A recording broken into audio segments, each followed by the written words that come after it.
बिस्मिल्लाहिर्रहमानिर्रहीम। अस्सलाम वालेकुम। उम्मीद है कि यूट्यूब फैमिली आप सब खैरियत से होंगे। अल्लाह ताला आप सब की और मेरी तमाम नेक और जायज़ ख्वाहिशात को पूरा करे और हम सब की तमाम मुश्किलों परेशानियों को दूर करे, आमीन।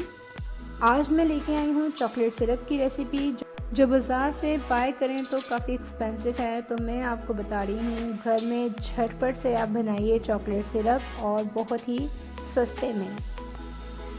इसके लिए मैं ले रही हूँ एक पैन में 3 टेबलस्पून आइसिंग शुगर,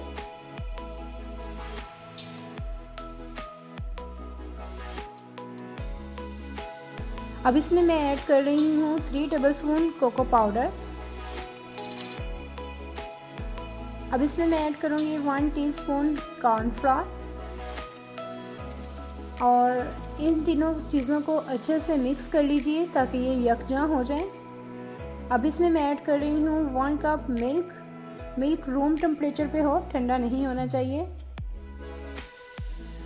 और अब इसे अच्छे से हम मिक्स करेंगे क्योंकि अभी हम इसको कुक करने वाले हैं, तो इसको कुक किए बगैर पहले अच्छे से मिक्स कर लीजिए फ्लेम ऑफ पर, ताकि इसमें किसी किस्म के कोई लम्प्स ना रह जाए। जब अच्छे से मिक्स हो जाए तो मैं इसका फ्लेम ऑन करूँगी और हम इसको कुक करेंगे 0 फ्लेम पर।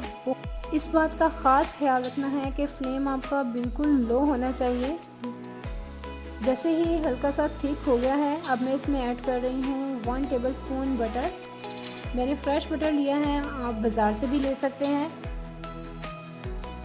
तो मैं इसमें बटर ऐड कर रही हूँ और अब इसको मेल्ट होने तक इसका वेट करेंगे। और फ्लेम आपका, मैं बार बार कह रही हूँ कि फ्लेम आपका बिल्कुल लो होना चाहिए, जिस तरह दम देते हैं ना, बिल्कुल उसी आंच पर आप इसको कुक कीजिए। और जैसे ही बटर मेल्ट होता है तो मैं इसको मज़ीद कुछ और थिक करूँगी, और ज़्यादा थिक नहीं करना क्योंकि ये ठंडा होने पर मज़ीद और थिक हो जाएगा। 2 मिनट्स में इसको और कुक करूँगी। बिल्कुल अब हमारा चॉकलेट सिरप रेडी है। अब मैं इसको किसी कप में या आप किसी भी बाउल में निकाल लीजिए और ठंडा होने पर इस्तेमाल कीजिए। आपको मेरी ये झटपट सी और मज़े की रेसिपी कैसी लगी मुझे ज़रूर कमेंट्स में बताइएगा। और जिन बहन भाइयों ने मेरे चैनल को अभी तक सब्सक्राइब नहीं किया, उनसे रिक्वेस्ट है कि वो मेरे चैनल को सब्सक्राइब कर लीजिए, और जिन्होंने सब्सक्राइब किया है मेरे चैनल को, उन सब के लिए बहुत शुक्रिया। तो अभी दीजिए मुझे इजाज़त। दुआओं में याद रखिएगा, अपना ख्याल रखिएगा। अल्लाह हाफ़िज़।